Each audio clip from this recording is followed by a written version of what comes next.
kita sama-sama tahu ya, Anda punya, saya juga punya. Baik. Soal surat mau tidak percaya ini.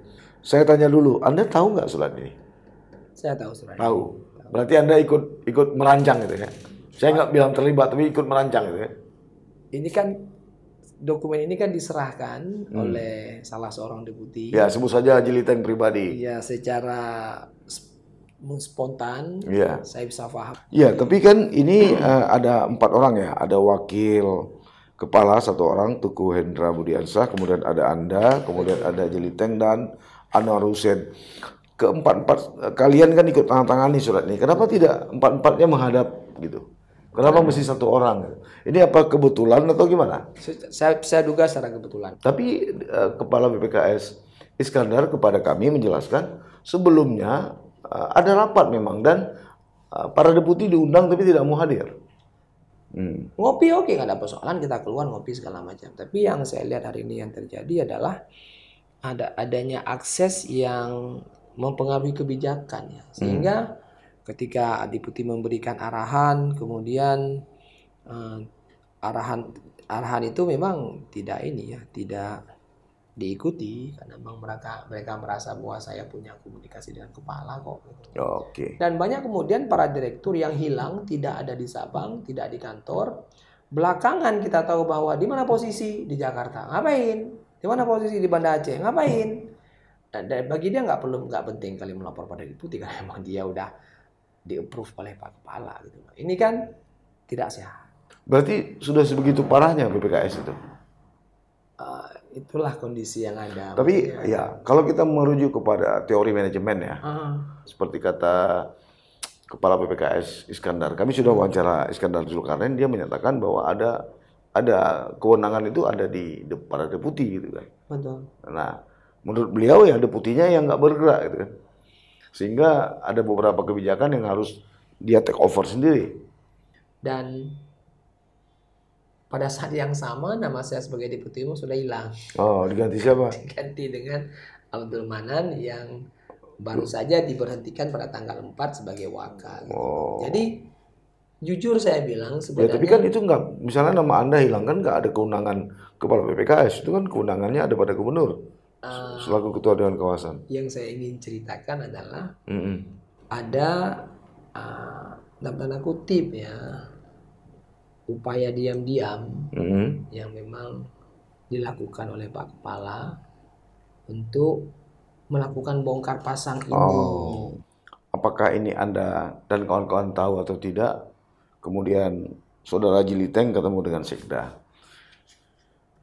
Setahu saya posisi Sekda itu kan tidak masuk dalam struktur BPKS baik anggota dewan kawasan. Ngapain ke situ gitu? Kenapa nggak ke bupati aja besar atau ke wali kota atau paling tidak menyerahkan itu kepada sekretaris dewan kawasan? Apa korelasinya?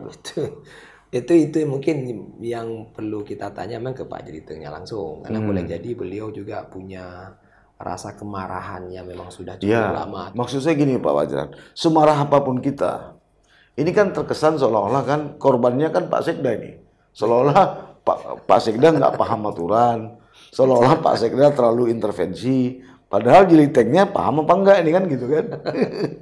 Kami sebagai masyarakat sebenarnya menaruh harapan besar terhadap kepengurusan BPKS sekarang dibandingkan dengan periode-periode sebelumnya ya. Bayangkan itu, ada 3 doktor di BPKS.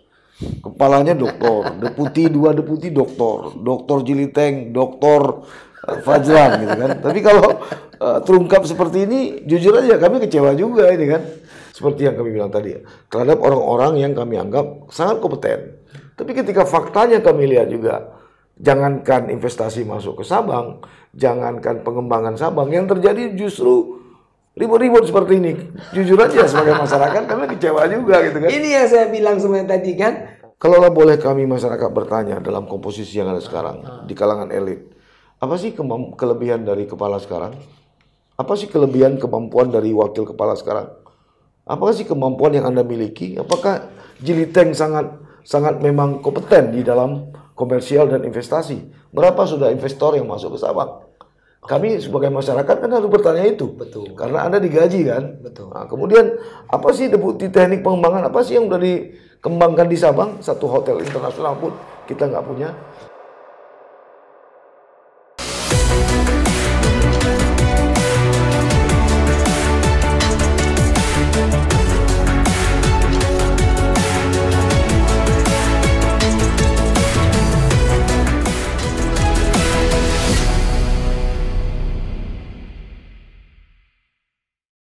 Jangan lupa like, komen, dan subscribe. Serta aktifkan lonceng notifikasi. Assalamualaikum warahmatullahi wabarakatuh. Sahabat sisi lain, ibarat gelombang di lautan, tiba-tiba saja Badan Pengusahaan Kawasan Perdagangan Bebas dan Pelabuhan Bebas Sabang (BPKS) kembali diterpa. Kalau tak elok saya sebut angin puting beliung. Kasak kusuk kembali muncul terkait dengan munculnya surat mosi tidak percaya dari satu wakil kepala BPKS dan 3 deputi yang ikut menandatangani untuk menuntut pergantian kepala BPKS yang saat ini dijabat oleh Iskandar Zulkarnain. Ada 8 poin alasan mengapa para 3 deputi ini atau satu wakil kepala maksud saya, yaitu Teguh Hendra Budiansyah, kemudian ada 3 deputi, yaitu Deputi Umum Fajran Jan, Deputi Komersial dan Investasi Jeliteng Pribadi, dan Deputi Teknik Pengembangan dan Tata Ruang Azwar Hussein. Sementara satu deputi lagi, Deputi Pengawasan Ridho Amri, tidak menandatangani, dan kami sudah mengkonfirmasi langsung kepada yang bersangkutan. Beliau mengaku tidak tahu menahu dan tidak diberitahu. Tapi untuk malam ini saya mengundang salah satu deputi untuk membedah 8 poin yang mereka sebutkan dalam surat mosi tidak percaya ini yang ditujukan kepada Gubernur Aceh sebagai Ketua Dewan Kawasan Sabang. Beliau adalah Deputi Umum Saudara Fajran Jan. Kita mulai saja, dan ini suara agak sedikit serak karena memang kondisi lagi agak sedikit batuk. Saya langsung aja nih, Bung Fajran. Kita sama-sama tahu ya, Anda punya, saya juga punya. Baik. Soal surat mosi tidak percaya ini. Dari 8 argumentasi atau dalil yang Anda dan kawan-kawan sebutkan, saya tanya dulu, Anda tahu nggak surat ini? Saya tahu surat. Tahu. Berarti Anda ikut merancang gitu ya?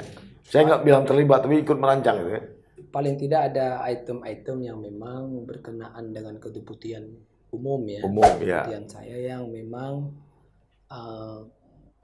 perlu saya pertanggungjawabkan, maksudnya perlu saya share ke pimpinan, termasuk juga kepada pertanggungjawaban kepada publik. Karena kita kan pejabat publik ya. Paling tidak begini, saya tidak mau juga terbeban seolah-olah tidak melaksanakan tanggung jawab sebagai deputi umum. Tapi paling enggak ada hal-hal yang memang saya ingin sampaikan, kendala di tingkat top manajemen, sehingga hal tersebut tidak bisa sepenuhnya kita tunaikan di lapangan. Ya, ini sebegitu parahkah sehingga akhir dari surat mosi tidak percaya ini meminta langsung kepala BPKS Iskandar Zulkarnain itu untuk dicopot? Tidak ada misalnya untuk SP1, SP2 gitu? Nggak, sebenarnya ide awalnya ini sebenarnya lebih kepada laporan kinerja sebenarnya, ya kan, laporan kondisi lembaga. Ini yang saya pegang ini naskah lebih awal. Itu kan sebenarnya kan naskah yang kita antisipasi untuk naskah kedua. Apabila kemudian laporan ini nantinya memang tidak membawa perubahan. Tapi isinya sama kan? Cuma judulnya aja beda ya? Ada perbedaan juga. Kalau pada isi yang laporan ini kita hanya meminta dievaluasi, nggak bicara soal, tidak bicara soal untuk dicopot. Tidak ada. Jadi tiba-tiba bisa beralih ke copot, ini gimana? Itu hanya saya pikir karena kesalahan penyerahan dokumen. Karena kan kemarin itu ini kan dokumen ini kan diserahkan oleh salah seorang deputi. Ya, sebut saja Jeliteng Pribadi. Ya, secara spontan. Ya. Saya bisa paham mungkin karena kemarahan beliau sehingga beliau ingin menyatakan ini dengan cepat gitu loh. Ya, tapi kan ini ada 4 orang ya, ada wakil kepala 1 orang, Teguh Hendra Budiansyah, kemudian ada Anda, kemudian ada Jeliteng, dan Anwar Hussein. Keempat-empat kalian kan ikut tangan-tangani surat ini. Kenapa tidak empat-empatnya menghadap gitu? Kenapa mesti satu orang? Ini apa kebetulan atau gimana? Saya duga secara kebetulan, karena saya ingat kemarin itu Pak Jeliteng itu menyampaikan bahwa dia akan menemani Prof. Said, yang saya nggak kenal beliau siapa, tapi yang saya dapat tangkap Ya, beliau Guru Besar Ekonomi Unsia. betul. Kemudian dia akan bertemu dengan Pak Sekda, Pak Jeliteng menemanin, dan saya diajak apakah akan ikut bergabung. Saya bilang saya ada kegiatan lain gitu kan. Paginya memang ada rencana kita untuk bertemu dengan Sekda. Saya pribadilah kebetulan memang ada janji dengan Sekda dengan agenda yang lain gitu. Tapi Kepala BPKS Iskandar kepada kami menjelaskan sebelumnya ada rapat memang dan para deputi diundang tapi tidak mau hadir. Saya pribadi ada agenda lain. Oh gitu. Karena memang kan ada penugasan kantor yang memang di Sabang hari ini kan banyak sekali agenda-agenda yang memang memicu percepatan ya. Jadi relatif mulai tanggal 4 Agustus pengangkatan Saudara Hendra itu, seingat saya itu Pak Kepala hanya ada di Sabang pada tanggal kita buat rapim, kalau nggak salah tanggal 12 Agustus. Sisanya memang beliau nggak ada di sana. Dan semua penugasan itu diberikan kepada Deputi Umum yang dulunya nggak ada sebenarnya. Belakangan aja saya mendapatkan tugas yang sangat bertumpuk-tumpuk seperti itu. Jadi dan saya tunaikan dengan baik. Isu terakhir masalah tukar guling kasus tanah milik Pemkot dengan BPKS, karena memang Kajati butuh kantor untuk mendirikan kantor mereka gitu. Kejari Di Sabang. di Sabang. Oke, kita mulai. Ini alasan pertama rusaknya sistem kerja lembaga. Walaupun saya sudah coba paparkan tadi di modusaceh.co lamanku. Kenapa bisa muncul penilaian rusaknya sistem kerja lembaga ini? Ini kan kalau di sini kita sebutkan bahwa ada Pergub ya nomor 17 tahun 2014 itu kan menceritakan di sana bagaimana tata kerja gitu loh, tata penugasan dan tata evaluasi serta proses pelaporan. Disebutkan di sana bahwa setiap staf atau pejabat subordinat itu melaporkan pada atasan langsung mereka. Dalam hal ini ambil contoh para deputi. Disebutkan tuh misalnya unit manajemen pelabuhan itu melaporkan semua aktivitasnya kepada pimpinan melalui deputi. PTSP seperti itu juga. Para biro-biro seperti itu juga melaporkan kepada pimpinan melalui deputi. Ini yang saya lihat tidak terjadi. Bahkan dalam banyak kasus memang komunikasi yang dilakukan itu adalah antara kepala langsung dengan staf di bawah deputi secara langsung. Tidak ada persoalan dengan itu, berkomunikasi silakan. Tapi ketika bicara soal pengambilan keputusan itu kan kita nggak bisa meninggalkan para deputi. Ini juga menyangkut corporate culture ya, budaya perusahaan yang sehat gitu loh. Saya ambil contoh. Suksesnya pemerintahan kepemimpinan Fauzi Hussein ketika beliau menjadi kepala BPKS itu dia menjabat sampai 5 tahun, bahkan diperpanjang 2 bulan. Dia rawat semua para deputi-deputi itu. Dia berkomunikasi dengan semua staf-stafnya. Tapi dia tidak mau kemudian setiap staf itu dengan mudah keluar masuk ruang kerja dia menyampaikan aspirasi pribadi. Yuk kalau punya aspirasi sampaikan oleh deputi. Ngopi oke, nggak ada persoalan, kita keluar ngopi segala macam. Tapi yang saya lihat hari ini yang terjadi adalah adanya akses yang mempengaruhi kebijakan ya, sehingga dan ini terjadi misalnya baik di deputi umum, di deputi komersil, di deputi tekbank, sehingga hierarki itu tidak terjadi, tidak terbangun. Apa yang terjadi? Staf tidak memandang penting keberadaan para deputi, bahkan mereka menganggap sepele aja kebijakan, keputusan. Dan di sini kan disebutkan nih contoh misalnya pola penugasan yang tidak mengikuti struktur dan hierarki kelembagaan. Gitu loh. Itu sebenarnya saya alami juga dengan beberapa pejabat-pejabat di bawah saya gitu loh. Jadi yang mereka kadang-kadang menganggap nggak penting-penting kali melaporkan. Bypass lah ya. Iya, dan itu sebenarnya hanya satu dari sekian banyak persoalan yang kita ambil. Kemudian ketika Deputi memberikan arahan, kemudian eh, arahan itu memang tidak diikuti karena memang mereka merasa bahwa saya punya komunikasi dengan kepala kok. Gitu. Oke. Dan banyak kemudian para direktur yang hilang, tidak ada di Sabang, tidak di kantor. Belakangan kita tahu bahwa di mana posisi di Jakarta, ngapain? Di mana posisi di Banda Aceh, ngapain? Dan bagi dia nggak penting kali melapor pada Deputi karena memang dia udah di-approve oleh Pak Kepala gitu. Ini kan tidak sehat. Nah, itu yang kita sebut dengan sebenarnya kan tata kelola dalam pergub itu kan nggak seperti itu. Ada proses hierarki yang disebutkan jelas bahwa kepala unit, para kepala biro, para direktur melapor pada atasannya melalui para deputi sehingga ada proses supervisi juga di sana. Ya, ini salah satu deputi komersil dan investasi ya. Dalam pemahaman saya sebenarnya kan deputi ini paling tidak harus berkantor lah di Balohan. Karena itu kan sebagai pintu masuknya Sabang. Tapi beberapa kali saya ke Sabang, saya lihat, saya tanya ke situ nggak ada ini. Ini deputi lebih banyak juga di kantor di Sabang atas gitu kan. Di kantor pusat. Di kantor pusat. ini kan sama aja kan dengan staf-staf yang lain kan kalau gitu kan. Konteksnya beda maksudnya. Ini yang tadi kita cerita itu bukan berkantor, tapi melakukan perjalanan dinas. Atau ND, nota dinas yang kemudian di luar radar, tidak terpantau di mana berkegiatan gitu loh.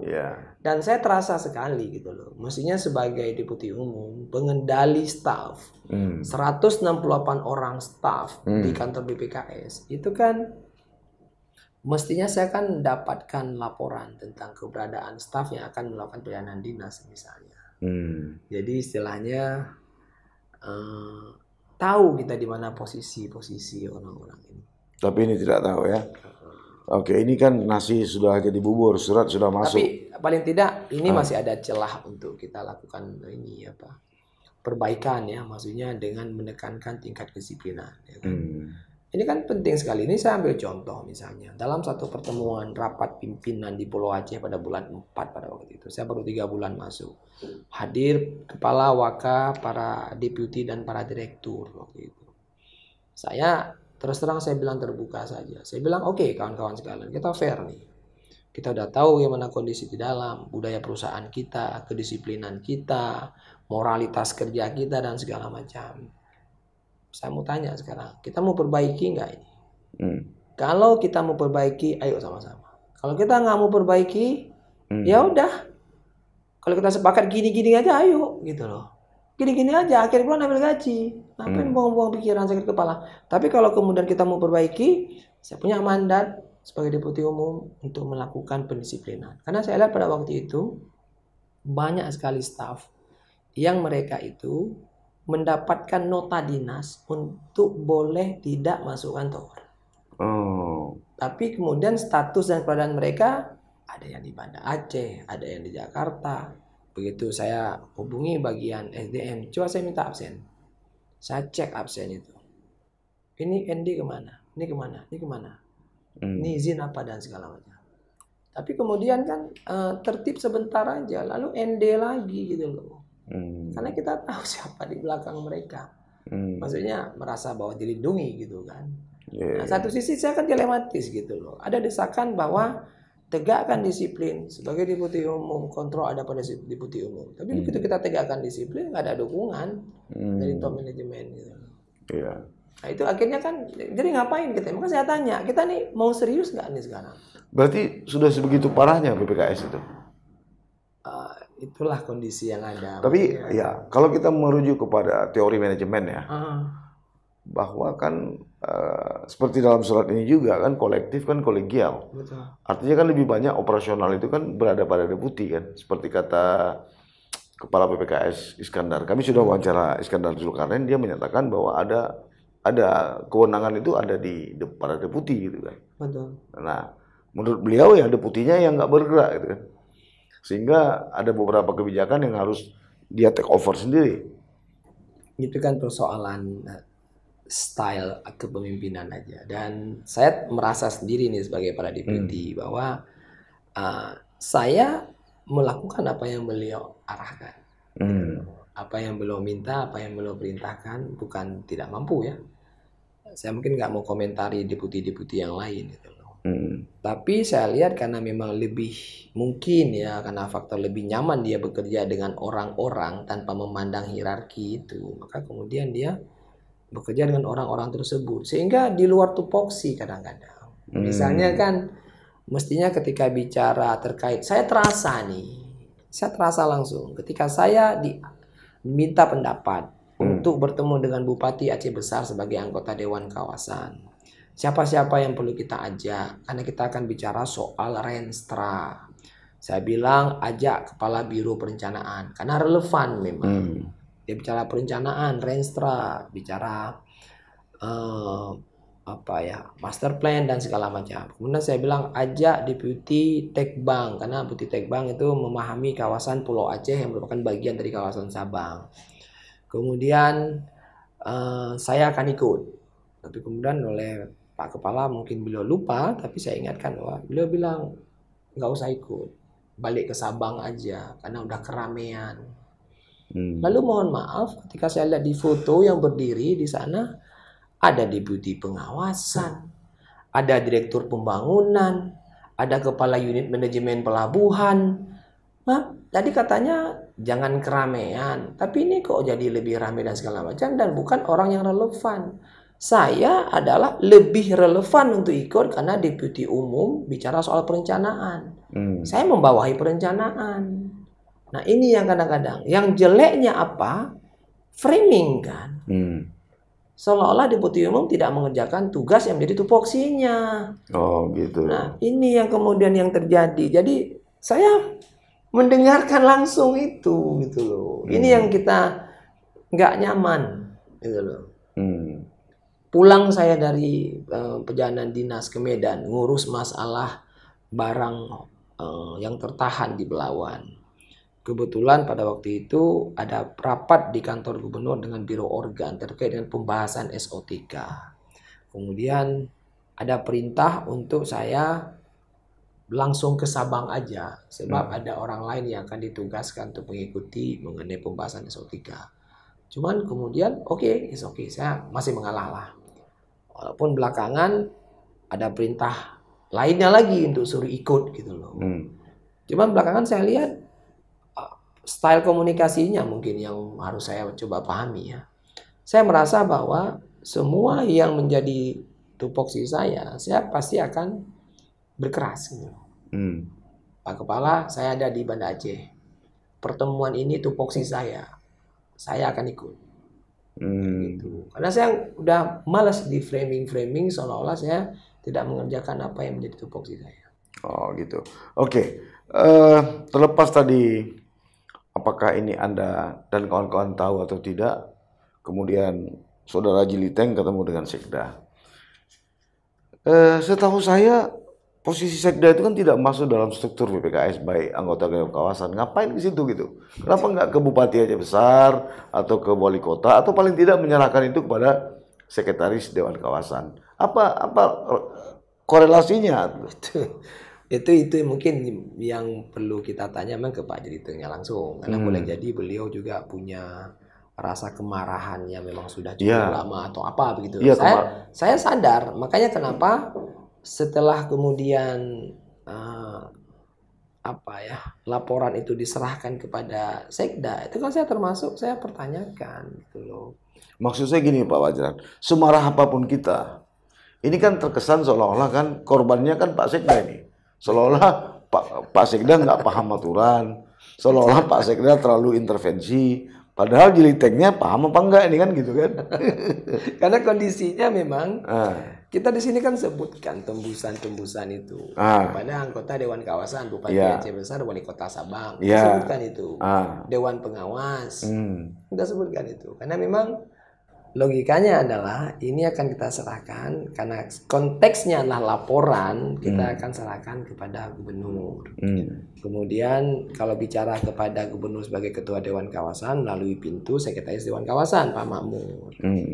Tapi mungkin pada waktu itu saya nggak tahu apa yang ada dalam benak Pak Jiliteng sehingga kemudian mungkin beliau berpikir bahwa ini diserahkan melalui tangan Sekda ya notabene dekat dengan gubernur. Walaupun kalau hierarki bicara konteks Dewan Kawasan kan nggak dapat. Ya, ini kan orang menerjemahkan macam-macam gitu kan. Betul.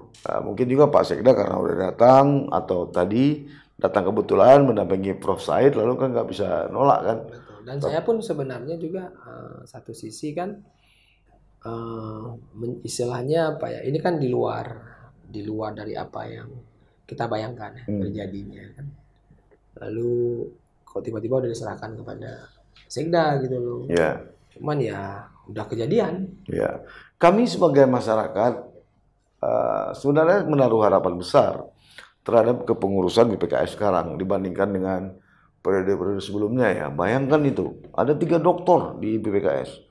Kepalanya doktor, dua deputi doktor, doktor Jiliteng, doktor Fajran gitu kan. Tapi kalau terungkap seperti ini, jujur aja kami kecewa juga ini kan.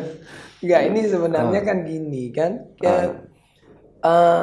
Ini soal leadership style ya. Yeah. Pak Iskandar sendiri saya percaya juga orang yang pintar ya. Yeah. Orang yang akademisi, tiga-tiga. Akademisi. Ya kan Pak Fajran juga akademisi, Pak Jalitan juga akademisi. Punya kemampuan manajemen juga sebenarnya. Hanya kadang-kadang kan ini ya langgamnya itu loh. Yang berbeda-beda. Mungkin langgam beliau memang langgam yang apa ya? Saya pernah sekali waktu menemani beliau untuk apa ya? Pergi dalam satu perjalanan dinas, the only one ya, sekali, dan sehingga sekarang baru sekali toh itulah. Tapi yang saya mau bilang adalah saya pelajari karakter beliau yang sangat fleksibel dalam soal agenda. Gitu. Jadi kalau agendanya yang udah disusun itu pagi, siang, malam, besoknya belum tentu agendanya akan seperti itu karena dia kan fleksibel sekali kan. Lalu kemudian kita kan harus available terus tuh untuk merespon fleksibilitas itu. Yang kita khawatir bukan apa-apa. Nah, ketika kemudian ada agenda-agenda lain yang memang kita susun karena kosong kegiatannya, itu kan membuat kita ragu juga. Jangan sampai nanti kita gara-gara mengisi kekosongan agenda itu kita missing agenda yang lain. Nah itu soal style kepemimpinan. Nah, jadi ini juga yang saya baca gitu. Bahwa degree atau gelar saya pikir bukan indikator untuk kemudian bisa. Ya tapi Pak, paling tidak kan ada multiplier effect kan.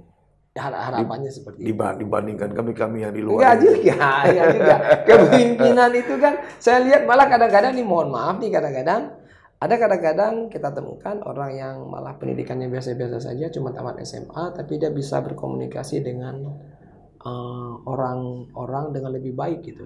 Oke. Saya juga mencium atau mendapat laporan juga. Katanya terlalu tinggi tensi politik di BPKS ya. Karena memang orang yang masuk-masuk juga nggak lepas dari rekomendasi partai politik kan. Ini Anda akui nggak nih? Itu memang betul bahwa kan artinya BPKS ini kan memilih sebagai lembaga publik yang kemudian berada di bawah kontrol pejabat publik. Pejabat publik itu kan kita nggak bisa buang irisan partai politiknya. Gitu. Makanya sebenarnya setelah saya masuk, saya pelajari, mestinya BPKS itu kita tentu nggak bisa buang irisan partai politik itu. Tapi mesti ada komitmen dari kita untuk membatasi berapa persen irisan politik itu. Mestinya begitu gitu loh. Kita nggak bisa tutup mata lah. Di tingkat nasional juga lembaga-lembaga negara, kementerian. BPKS ini kan lembaga non struktural setingkat kementerian, KL dan kementerian lembaga. Jadi irisan kepentingan politik itu wajar ada. Tapi sekarang tantangannya adalah, dan ini membutuhkan kesadaran dari pucuk pimpinan, baik ketua Dewan Kawasan maupun Dewan Pengawas maupun manajemen, untuk membalancekan porsi politik itu. Kalau ditanya saya akan bilang misalnya kita bisa aja kunci di angka 15 atau 20%, sisanya adalah profesional, sehingga nggak ketarik-tarik dia. Yeah. Nah kalau kemudian terlalu banyak porsi politiknya, akhirnya ya udah. Oke, sebelum kejadian ini ada nggak misalnya pihak Anda diskusi atau melaporkan kepada Dewan Pengawas? Namanya juga Dewan Pengawas kan? Betul. Ada. Itu kan ada mekanisme bulanan kami. Nah, terus? Dan Dewan Pengawas juga kan memberikan saran masukan dalam setiap pertemuan-pertemuan. Gitu. Yang terakhir apa kira-kira saran dan pendapat dari Dewan Pengawas? Banyak sekali saran dan masukan itu. Yang salah satu yang saya ingat nih, karena emang langsung berkaitan dengan saya, misalnya ketika bicara soal arahan dari Dewan Pengawas agar Pak Kepala tidak terlalu sering melakukan perjalanan keluar daerah atau keluar Sabang, dan bahkan untuk tidak melakukan perjalanan hanya berdua dengan wakil kepala yang dijabat oleh Abdul Manan. Oh, Abdul Manan. Dan Yang sekarang sudah tidak ada lagi. Sekarang sudah tidak ada dalam manajemen. Dan mau masuk lagi gitu. Mau masuk lagi. Jadi, nah waktu itu kan pertimbangannya adalah posisi kepala dan waka ini kan mestinya dia saling mengisi ya. Kepala pergi, waka yang jaga kantor, waka pergi, kepala jaga kantor. Kemudian tandem kepala ini kan dengan deputi umum atau deputi terkait, baik itu Tekbang kalau dia terkait dengan pembangunan dan infrastruktur atau terkait dengan perjanjian kerjasama komersialisasi dengan deputi komersil. Mestinya begitu. Tapi dalam prakteknya keempat deputi ini kan tidak diberikan peran. Lalu dalam banyak kasus kepala dan Pak Waka ini meninggalkan Sabang bersama-sama, ada meeting di Banda Aceh, meeting di Jakarta, meeting tadi mana ya. Satu bulan berapa kali sih kepala masuk? Setiap minggu ada beliau di Sabang, cuman jumlahnya itu kadang-kadang 1 hari atau 2 hari gitu. Tanda tangan surat pergi gitu. Tanda tangan surat udah pakai sistem elektronik. Oh, elektronik. Enak sedikit gitu loh. Ada kasus di mana kadang-kadang memang 2 minggu beliau sama sekali nggak nampak di Sabang. Kita bisa maklum karena memang ada kegiatan, misalnya lagi ada di Jakarta RDP atau apapun.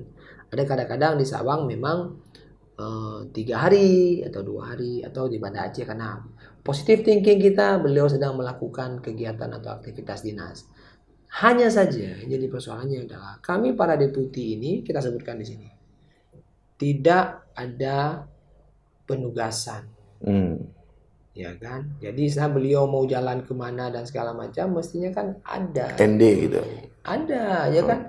Di sini kami sebutkan soal misalnya di sini lemahnya komunikasi dan supervisi nomor 3 gitu loh. Meninggalkan kantor tanpa memberitahukan agenda yang dikerjakan. Oh, itu nggak pernah tahu. Nah, kita kan Pak Kepala kemana? Ke Banda Aceh. Ngapain? Yang kita tahu beliau sudah hilang bersama dengan Waka dan ditemani oleh beberapa orang yang memang klik beliau ini gitu loh. Oh, jadi banyak kali klik di dalamnya. Maksudnya memang orang-orang yang selama ini membersamai beliau dan orang-orang itu juga hanya saja kadang-kadang kita pertanyakan, loh relevansinya apa kok kawan ini yang pergi? Oke. Dari ini yang Anda rasakan, dari sekian banyak katakanlah program pengembangan Sabang, menurut Anda sampai hari ini itu berjalan atau stagnan? Berapa persen yang udah jalan? Memang minim ya. Minim. Artinya bukan tidak ada. Ini saya masyarakat awam nih. Oke. saya Kenapa saya paham bilang nih. begitu? Indikatornya adalah adanya peningkatan PNBP. Tahun Tahun 2015 adalah tahun pertama kita menerima PNBP yang angkanya memang belum begitu signifikan ya. Masih hitungan puluhan juta lah seperti itu. Lalu kemudian naik pelan-pelan dan grafiknya itu saya nggak bawa, tapi grafiknya itu terjadi peningkatan kurvanya itu. Terakhir kemarin itu hampir 7 juta M. 7M. Hampir 7M. 6,8. Dari berapa anggaran BPKS? Anggaran kita ini untuk tahun 2024 saja ya. Anggarannya pada waktu itu sekitar 60M lah ya. 60M. Jadi masuknya itu lumayan lah. Lumayan. Dari sektor mana itu? Yang paling besar adalah dari sektor ada 3 sektor penerima unit penghasil yang dia naik turun ya. Ada dari perizinan PTSP, ada dari pelabuhan termasuk Balohan misalnya, dan satu lagi dari aset. Karena kan kita punya aset yang kita sewakan. Itu 3 yang penghasil terbesar. Angkanya itu antara rata-rata 2M gitulah. Lalu ada yang kecil-kecil lagi seperti hiperbarik dari hyperbaric chambers yang kita sewakan, kemudian dari sektor jasa-jasa lainnya. Oke. Artinya trennya ada. Itu masih minim ya? Minim. Memang kita akui bahwa ketika kita buat persentase itu total nilai investasi yang dikucurkan untuk Aceh sejak tahun 2003 sampai dengan tahun 2024 kemarin itu nilainya 4,8 triliun. total overall. Lalu tingkat penerimaan kita itu dari tahun 2015 hingga tahun 2024 kemarin itu kan sekitar, saya lupa, pokoknya kalau nggak salah sekitar 80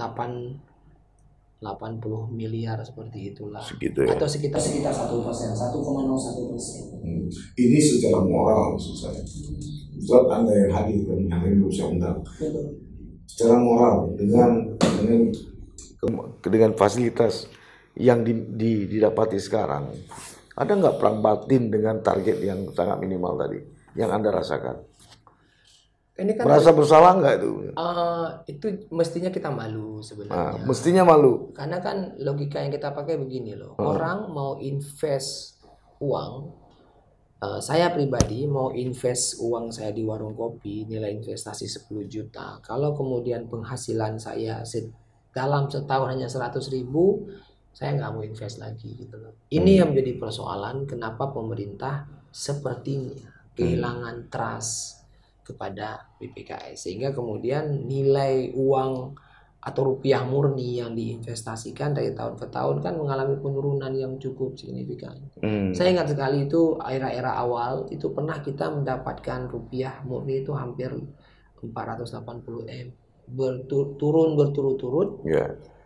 Tahun 2005 ini DIPA kita itu kan 53 M sebelum efisiensi. Setelah efisiensi menjadi 27. 27. Kalau boleh saya tahu berapa sih gaji kepala BPKS itu? Kepala 22. 22. Deputi? Wakil 18. Itu gaji pokok? Itu take home pay. Take home pay. Kemudian deputi itu 13. Kemudian di bawah deputi ada para direktur, ada yang 12, 11, 10 berturut-turut tergantung grade. Yang paling kecil itu memang 3 lah ya. Iya ya. Grade 1 itu security dan driver lah, tergantung grade-nya. Jadi sebenarnya kalau kita hitung dengan angka upah regional ya, atau honorarium di luar BPKS relatif agak tinggi memang di BPKS. Cuman ya cerita tadi kalau kita bandingkan BPKS dengan lembaga lain, mohon maaf nih, BPMA deputinya 65. BPKS cuma 13, jauh kemana-mana kan. PMA saya belum tanya berapa gitu loh. Tapi oke lah, itu soal honorarium ya. Tapi kembali ke pertanyaan tadi, memang perlu banyak pembenahan. Perlu banyak pembenahan. Kita sadar soal kita punya banyak aset. Itu hampir 3.000 lebih persil lahan yang memang kita kelola. Lalu pertanyaannya adalah sejauh mana kemudian setiap petak lahan itu bisa menghasilkan uang gitu, dikomersialkan. Terlepas dari setiap petak lahan itu yang meninggalkan ceritanya masing-masing. Oh iya. Gitu. Jadi malah ada hutan lindung lagi ya. Iya, seperti itu. Kemudian termasuk juga pengelolaan balohan yang menurut saya juga ini kan perlu kedisiplinan yang tinggi. Bahwa kalau cerita Pelabuhan Ulele misalnya, mereka bisa menghasilkan uang yang cukup signifikan dari e-portal. Maka di balohan kita perlu juga dukungan ya, karena selama ini kan e-portal kita belum berfungsi maksimal karena masih bocor dari samping, karena memang pagar belum begitu rapi kita kerjakan. Kemudian dari sektor parking juga bisa kita genjot pemasukan kalau memang parking sudah beres. Saya yakin bahwa angka yang tadi kita sebut-sebut itu, makanya kan bagian keuangan optimistik menyebut angka ada kenaikan sekian puluh persen per setiap tahun. Jadi misalnya dari 6,8% tahun 2025 ini diproyeksikan akan menembus angka 9. 2026 akan menembus angka 13. Yang itu logik gitu loh. Kalkulasinya itu ada rumusnya. Cuman kembali kepada kedisiplinan kita. Saya mohon maaf nih, kalau kita sibuk dengan persoalan gonjang-ganjing politik seperti ini kan fokus kita terganggu nih.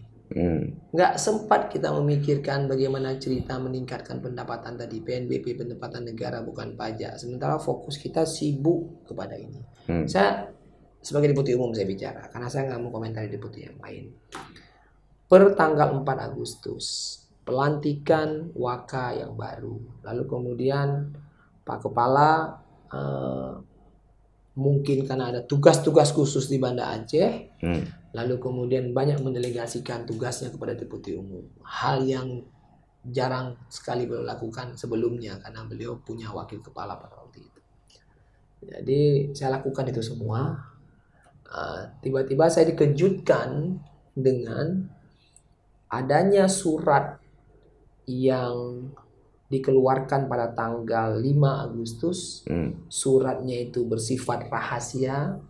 Isinya adalah rekomposisi manajemen. Yang di sana itu mengganti deputi komersil dengan orang baru, Pak Ardiansyah yang sekarang adalah Kepala Biro Perencanaan. Kemudian Bukan orang baru dong kalau itu. Berarti kan orang-orang dalam. Posisi Tuku Ardiansyah. Itu kan dia kan di lini Deputi Umum dia itu akan naik ke biro ke deputi komersil, dan pada saat yang sama nama saya sebagai deputi umum sudah hilang. Diganti siapa? Diganti dengan Abdul Manan yang baru saja diberhentikan pada tanggal 4 sebagai Waka. Jadi jujur saya bilang sebenarnya. Ya, tapi kan itu nggak, misalnya nama Anda hilang kan nggak ada kewenangan kepala BPKS, itu kan kewenangannya ada pada gubernur selaku ketua dewan kawasan. Yang saya ingin ceritakan adalah ada dalam tanda kutip ya upaya diam-diam yang memang dilakukan oleh Pak Kepala untuk melakukan bongkar pasang ini. Ini yang membuat, maksudnya seperti ini. Apa yang membuat saya agak sedikit nelangsa? Saya kerjakan semua tugas-tugas yang beliau berikan. Hampir setiap hari melalui sekretaris. Pak Deputi, arahan Pak Kepala ini, arahan Pak Kepala. Saya kerjakan semua dengan baik. Sementara di Banda Aceh, SK pemberhentian saya sedang dipersiapkan. Tapi belum kan? Itu kira-kira. Dan hari ini kan proses itu yang sebenarnya membuat kita agak sedikit kan? Dan ini hal ini juga model-model seperti ini juga terjadi pada proses pemberhentian Munawar Liza yang dia sudah keluar SK pemberhentian. Bukan SK-nya belum diberikan, tapi prosesnya itu sudah dilakukan juga secara diam-diam berdasarkan telaah staf yang dugaan saya dibuat oleh satu orang. Ya tapi kan kalau saya masih agak masih terlalu muda lah. Tapi kan kalau yang Anda sebut itu kan udah lama sekali juga. Udah nggak wajar juga lah terlalu lama-lama situ. Lama-lama kan jadi keenaan juga gitu kan. Nah, persoalannya gini, boleh aja lah lama-lama nanam di situ. Tapi kan harus ada progres kerja juga. Karena ini kan yang dinikmati kan uang negara ini, uang rakyat. Ya kalau dulu situ nggak pindah-pindah, kinerja juga nggak bertambah ya sama aja kan. Oke, Pak Fajran, saya ingin tanya ini. Anda udah ngambil kesimpulan bersama kawan-kawan. Kalau Anda kata permintaan Anda ini dan kawan-kawan untuk mengganti tidak dilakukan oleh gubernur gimana? Kembali ke tadi, sebenarnya kan dalam draft ini, laporan ini, kita kan tidak bicara pada soal penggantian ini. Kita bicara soal evaluasi. Ya, kalau itu Anda katakan kenapa bisa berubah dari perihal ini draft pertama ini. Laporan, ya, kenapa bisa berubah? Siapa yang merubah ini? Ini dari memang draft kedua yang memang istilahnya apa ya? Kita persiapkan memang ketika tidak ada follow up. Artinya disiapkan dua ya. Satu laporan, kalau ini nggak gol langsung emosi juga berarti ya. Enggak juga. Kita ada harapan juga, masih ada harapan untuk perbaikan. Ya, ini kembali ke pertanyaan saya. Kalau Mualim sebagai ketua dewan kawasan tidak memenuhi permintaan dari Anda dan kawan-kawan gimana? Nah, ini kan keputusan memang ada pada beliau. Iya. Cuman yang kita sayangkan adalah pertama, kita kan ingin ada perubahan mendasar di BPKS. 25 tahun bukan usia yang muda. Iya. Dan kita hanya diberi waktu 70 tahun untuk melihat hasil bahwa BPKS sebagai sebuah kawasan ditetapkan dengan undang-undang memiliki waktu 70 tahun untuk bekerja. Kemudian ini udah 25 tahun, sepertiga waktu sudah.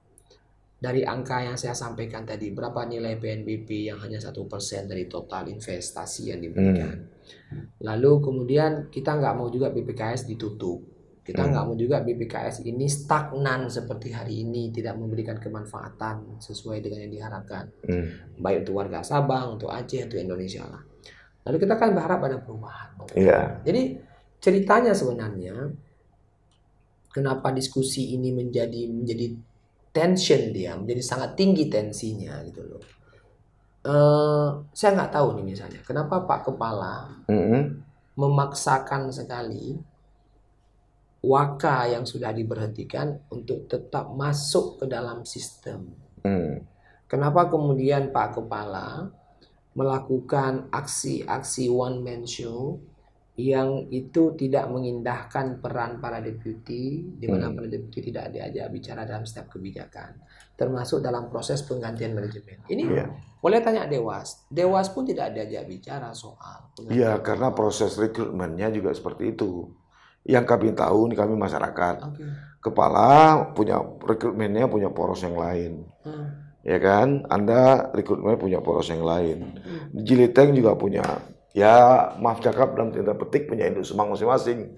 Jadi memang agak capek karena punya induk semang masing-masing untuk satu visi ini berat. Enggak bukan begitu. Jadi bukan soal induk semang saya lihat. Pada level manajemen ini kan mestinya semua manajemen diangkat berdasarkan dari SK Ketua Dewan Kawasan. Ya. Yang pertimbangannya itu diberikan oleh Ketua DPRA. Ya. Jadi prosesnya itu kan ada usulan yang dimasukkan oleh manajemen setelah mendengarkan masukan deputi dan pengawas. Ini nggak terjadi. Masuk kepada Ketua Dewan Kawasan melalui Sekretaris Dewan Kawasan. Keluar approval atau ACC, dibuatkan surat, masuk ke DPRA. DPRA berikan pertimbangan, kembali kepada Ketua Dewan Kawasan, keluar SK. Kan kira seperti itu. SK kan satu nih, SK Ketua Dewan Kawasan semua. Iya, SK-nya satu. Tapi kan proses rekrutmennya kan beragam, seperti tangan. Yang saya dengar-dengar juga, Kepala BPKS juga punya hubungan kekerabatan dengan Ketua DPRA kan. Jadi kan, ya kan, Anda juga punya satu poros sama Hendra, yang sama-sama juga dari satu partai politik yang sama. Tapi gini, maka pada hari ini kan kita sebenarnya harus tunduk pada satu. Ini kan lucunya begini gitu loh. Lucunya adalah ketika tidak ada proses komunikasi. Saya pikir masalahnya akan menjadi lebih simpel ketika ada transparansi yang terbangun. Ini kan kepemimpinan bukan kepemimpinan tunggal nih. Ya, karena memang merasa ada orang-orang kuat di belakang sehingga kan tidak saling menghargai satu sama lain. Kalau enggak ya nggak mungkin seperti ini. Ini gini ya, kalau kita profiling seperti saya bilang tadi, kurang apa sih Anda yang ada di sana? Dari segi pendidikan tinggi, dari segi pergaulan mantap, dari segi partai politik juga mengakar.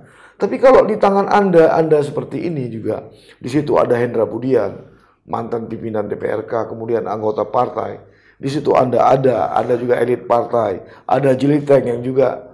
Tapi kalau di tangan Anda, ini bicara rakyat ya, di tangan Anda juga nggak jalan, siapa lagi yang kami bisa harapkan gitu kan? Makanya sebenarnya kan, kalau istilah kita Aceh misalnya, itu kan yang kita butuhkan kebijaksanaan ya. Bukan indikatornya pendidikan. Tapi kan itu salah satu variabel. Bukan indikator partai politik juga. Karena kan seperti tadi, kita berharap BPKS ini kan menjadi daya dentumannya itu bukan hanya untuk Aceh, tapi untuk Indonesia dan untuk internasional.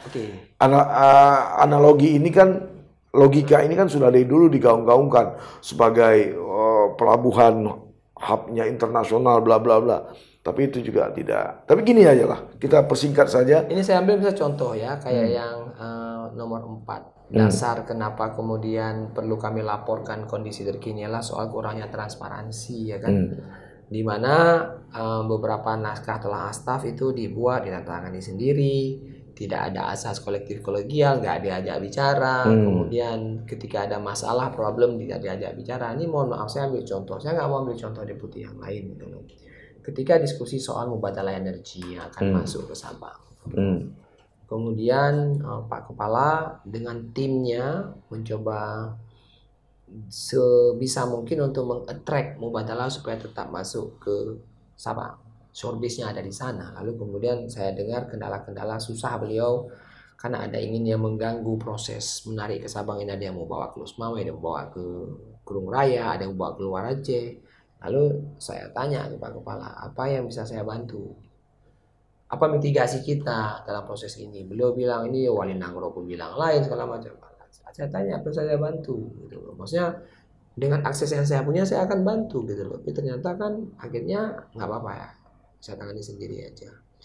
Lalu yang saya tahu prosesnya kan berjalan terus bersama dengan 2-3 orang tim beliau. Dan saya pun sebenarnya kadang-kadang agak bingung juga menjawab ketika ditanya Hokatru. Itu adalah masa seorang deputi umum nggak tahu. Oke, itu persoalan-persoalan Itu yang saya bilang, makanya tadi kan leadership itu kan sederhana aja, soal komunikasi. Ya, ini sudah tertuang dalam ini kan. Saya kembali ke, sebelum saya tutup, saya kembali ke persoalan pertanyaan awal. Kalau mosi tidak percaya ini ditolak oleh mualim, bagaimana sikap kalian? Udah siap nggak ngambil resiko kalau ini berbalik? Oh, itu kan memang resiko, konsekuensi. Ini contoh nih, mohon maaf nih, saya pribadi ya kan, dalam usulan rekomposisi itu, posisi saya deputi umum dipindahkan ke deputi tekbang, yang itu total bukan bidang saya. Tahu apa saya soal pembangunan? Nah, kalau itu pernyataan Anda, saya ingin tanyakan lah, paling tidak kami masyarakat ingin tahu. Kalaulah boleh kami masyarakat bertanya dalam komposisi yang ada sekarang di kalangan elit, apa sih kelebihan dari kepala sekarang? Apa sih kelebihan kemampuan dari wakil kepala sekarang? Apa sih kemampuan yang Anda miliki? Apakah Jiliteng sangat memang kompeten di dalam komersial dan investasi? Berapa sudah investor yang masuk ke Sabang? Kami sebagai masyarakat kan harus bertanya itu. Betul. Karena Anda digaji kan? Betul. Nah, kemudian apa sih deputi teknik pengembangan? Apa sih yang udah dikembangkan di Sabang? Satu hotel internasional pun kita nggak punya. Makanya kan kembali ke gimana case tadi ya, saya agak sulit mengomentari tupoksi orang lain ya, misalnya. Nah ini yang nanya saya masyarakat gitu kan. Oke, ketika saya ditanya gitu loh, Anda punya kemampuan apa untuk duduk di umum? Saya akan bilang saya membawahi humas, saya membawahi hukum, saya membawahi staffing SDM, saya membawahi keuangan dan perencanaan yang saya confident bahwa saya bisa handle dengan baik. Oke. Kecuali kalau saya dipindahkan ke komersil, paling tidak ada aspek komunikasi yang ada di sana yang saya bisa handle juga, problem solving saya juga bisa handle di sana, marketing saya bisa. Tapi ketika saya dipindahkan ke bagian pengawasan, saya nggak punya cukup ilmu di sana, atau dipindahkan ke bagian tekbang, itu saya juga nggak cukup ilmu. Itu Sebab gini Pak Fadran, relatif itu persis seperti sebenarnya ingin memindahkan saya ke satu titik di mana saya tidak bisa berkinerja, lalu nanti yang terjadi apa? Framing bahwa saya tidak lebih bagus saya berhenti. Ya, kami sebagai masyarakat ekspektasinya tinggi memang, seperti yang kami bilang tadi, terhadap orang-orang yang kami anggap sangat kompeten. Tapi ketika faktanya kami lihat juga, jangankan investasi masuk ke Sabang, jangankan pengembangan Sabang, yang terjadi justru ribut-ribut seperti ini. Jujur aja sebagai masyarakat kami kecewa juga gitu kan. Ini yang saya bilang sebenarnya tadi kan. Ini jujur saya bilang bahwa pada saat kita sedang berpikir membenahi lembaga gitu. Saya nggak mau mengukur orang, saya ukur diri sendiri. Ketika saya bicara soal konsolidasi, membangun kekompakan, membuat SOP segala macam supaya kerja lebih rapi gitu loh. Pada saat yang sama ternyata kita disibuk dengan isu politisasi, bongkar pasang, menaruh orang-orang sesuai dengan kroni masing-masing. Capek. Ya, menaruh orang sesuai dengan kroni masing-masing. Oke, saya kira itu closing statement yang paling menarik. Bung Fadran, sebenarnya kita ingin bicara lebih panjang. Cuma kalau kita kupas terlalu habis malam ini, tidak menarik. Jadi kita tunggu aja perkembangan selanjutnya. Nanti Anda jangan pernah bosan untuk saya undang kembali. Siap. Sahabat, sisi lain itu tadi perbincangan saya dengan Dr. Fadran Zen, Deputi Umum BPKS Sabang. Tentu saya tidak mengambil kesimpulan dari apa yang kami bicarakan. Andalah yang mengambil kesimpulan. Dan kita tunggu perkembangan selanjutnya. Apakah surat mosi tidak percaya ini akan direspon cepat oleh Gubernur Aceh Muzakir Manap sebagai Ketua Dewan Kawasan, atau mosi tidak percaya ini hanya sebagai sebuah dinamika yang terjadi terus-menerus di BPKS. Dan yang paling menarik, apakah BPSKS seperti kata Bung Fajar tadi akan terlepas dari penempatan kroni-kroni untuk pengembangan bisnis dan lain-lain ke depan. Kita tunggu dan kita sabar aja, mungkin waktu yang akan bisa menjawabnya. Sampai bertemu. Assalamualaikum warahmatullahi wabarakatuh. Salah. Jolian.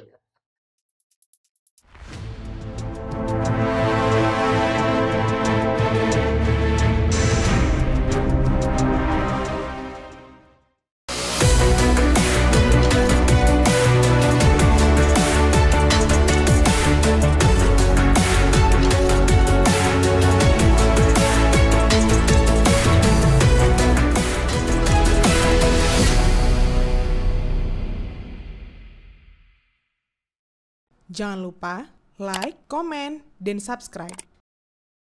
Serta aktifkan lonceng notifikasi.